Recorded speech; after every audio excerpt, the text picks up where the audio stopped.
Hello and welcome to the Tuesday, July 14th edition of the Situation Report for Thunder Bay Regional Health Sciences Center's COVID-19 response. My name is Tracie Smith and I am here with the masked Dr. Stuart Kennedy, who is incident manager. So things are changing a little bit. Masks are mandatory, and that is why you're wearing your mask today. Masks are mandatory, effective tomorrow morning. Anybody who's coming into Thunder Bay Regional Hospital. So in a situation like this, where you and I are maintaining physical distance of more than 2 meters, do we still have to wear masks? No, we don't, and I'll explain that in a few minutes. I'm just going to take my mask off, so people can hear me. Okay, fantastic. So in order to doff his mask appropriately, Dr. Kennedy is going to sanitize his hands, remove the mask, put it on a clean surface, re-sanitize his hands, and then make his way back into the frame. Well done. I'm back, Tracie. Thank you. So let's talk about the mandatory mask and why we are proceeding this way. Certainly, most hospitals, if not all hospitals in Northwestern Ontario, are heading this direction. The evidence supports mandatory masks, especially in populations that have a vulnerable population or vulnerable patients within their facilities. That it's also good to use in public areas where you cannot maintain your 2 meters distance. And it certainly, we feel it's out of respect for individuals that you're not going to spread that potential virus to somebody else. And yes, we've done well here in Thunder Bay. We have one active case at this point in time in Thunder Bay, but Stage 3 is opening. That's going to put the population at increased risk for COVID-19. And it's important that we actually are respectful for each other. And also prevent the spread of any type of COVID-19.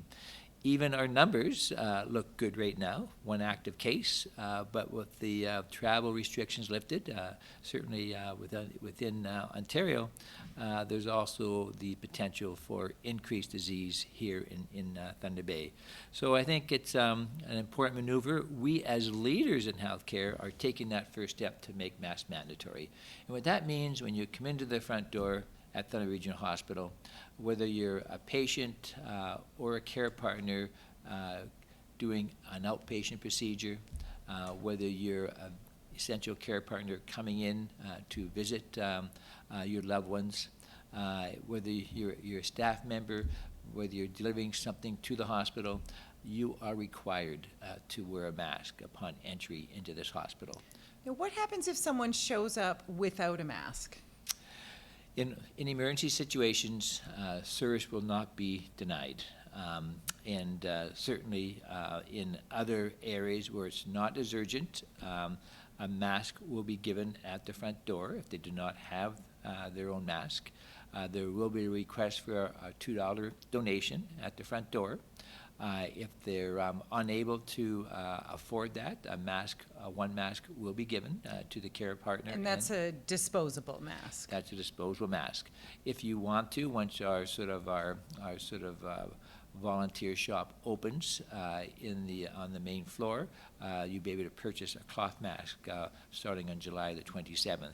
So we've got procedures in place, but I just plead to the public, bring your own mask. We do not have all the resources to be giving out masks to everybody, but we really feel strongly that we need to protect patients within this hospital environment.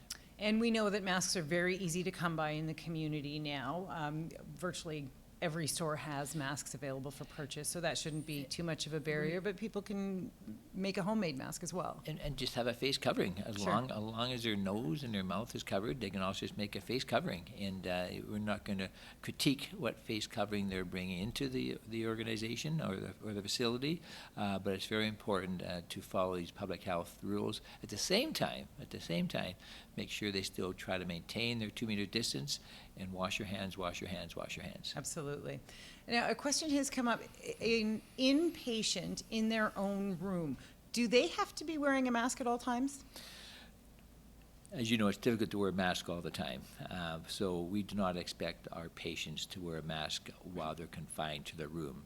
If they're leaving their room for some type of procedure or diagnostic activity, then they'll be required to wear a mask, as well as their care partners coming in will be required to wear a mask to, again, prevent transmission of COVID-19.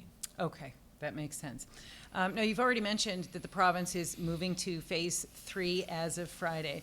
What will this mean in terms of our discussions around care partners? We already have essential care partners who are allowed in very specific situations.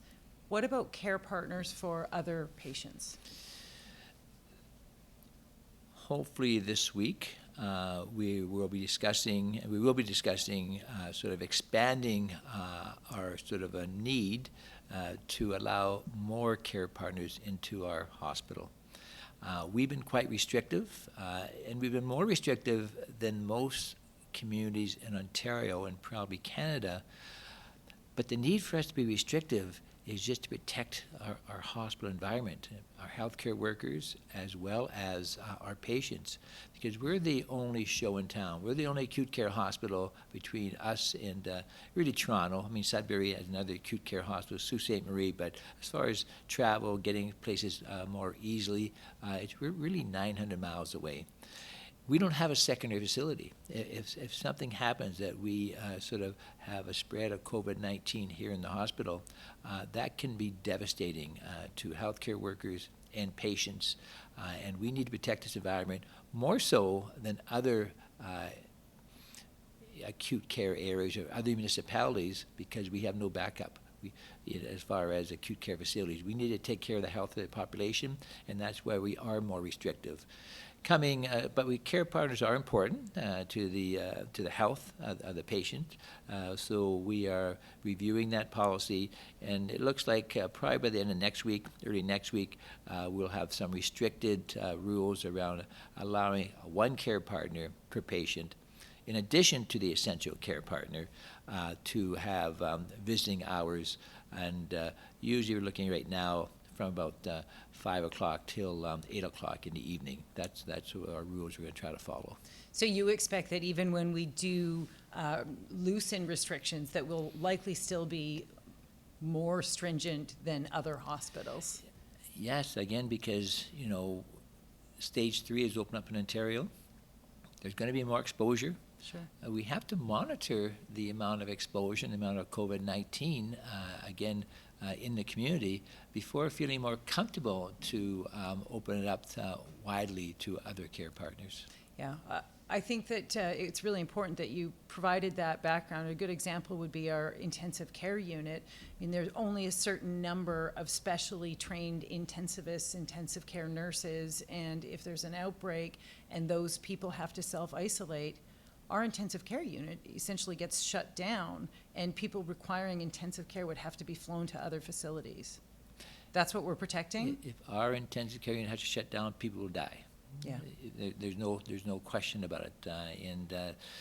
If our maternity unit shuts down, which we are unable to, huge health outcomes that would be affected. So we need to protect this environment more so than most places in Ontario or Canada. So that makes good sense. It's very difficult for patients. We understand that, and difficult for family members. And we have to make these decisions based on our ability to care for the entire community. And we understand how difficult it is. We get patients' concerns every day that we need to address. And we feel for these patients because it's not the normal business. It's not the way Thunder Bay Regional Hospital has promoted patient and family-centered care. But things have changed, and things are going to continue to change. And our whole sort of focus is the health of the patient and the health of the facility to prevent COVID spread. Yeah. So we will be looking forward to some welcoming care partners for at least certain hours coming up in the near future. That's good news. Very near future, Tracie. Okay. Now, let's talk a little bit about testing because, through our hospital and assessment center, these numbers might be a little bit shocking. We have performed over 12,000 COVID-19 tests to date. We've had one drive-through testing event, maybe doing some others. Now, with more businesses opening, larger groups of people allowed, what is the impact to testing? What is happening? Certainly, there's a bit of a backlog now with testing because of the increased access to testing. But the priority testing are getting done in sort of really within 24 hours. So priority testing are getting done quite timely, and certainly the volume has increased. We are all reviewing our testing sort of practices, our testing protocols, and certainly we're bringing something back to the IMS in a couple of weeks regarding maybe easing up on how many people we test, but that's going to be coming forward because we want to make sure we're doing the appropriate testing on the appropriate population so we're able to identify who's at risk and who's not as much risk actually. So we're reviewing that, but we anticipate we need to have increased capacity with larger groups meeting, with the restaurants opening, with different salons opening, exercise facilities opening. We have to be cognizant that we are going to have increased COVID-19 within the community, just the way this virus spreads. So we need to have better access to timely turnaround testing. So right now we're doing quite well. And let's give me an example, Tracie. This weekend, you all had heard about the physician who tested weekly positive about a month ago and created quite a disturbance within the hospital with staff. Just this weekend, we required to have another locum physician attend our facility to care for patients to help relieve some of our overworked physicians, but the protocol is that we test any individual healthcare worker coming in from outside of Northwestern Ontario, and that's what happened. We tested this individual on the Friday evening. We got results back in several hours. He came back showing weekly positive. We tested him again, and he was actually negative the next day. But we treated this individual as positive. We did not allow him to see one patient, and then he was went back home to Eastern Ontario to self-isolate. So again, what we put in place was the safety of the hospital as well as the healthcare employees. So the policy, the protocols have worked as we sort of promised to the public that we will take further precautions to prevent any COVID-19. So what's happening so far is it's working, and certainly we'll continue to do that same process, same protocols in place, so again we prevent any type of unexpected exposure to COVID-19. Well, that is a really great demonstration of why the protocols are in place. A good success story there. Yes. Right. So where are we at with things in terms of capacity and positive cases in the hospital? Have we seen much change?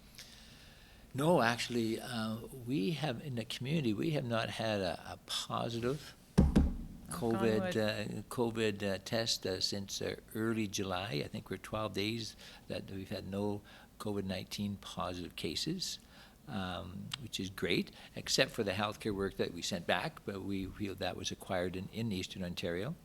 And you did indicate that was weekly positive as well, so yes, possibly a false positive. So we're doing quite well. We still have 2 COVID-19 positive cases in the hospital.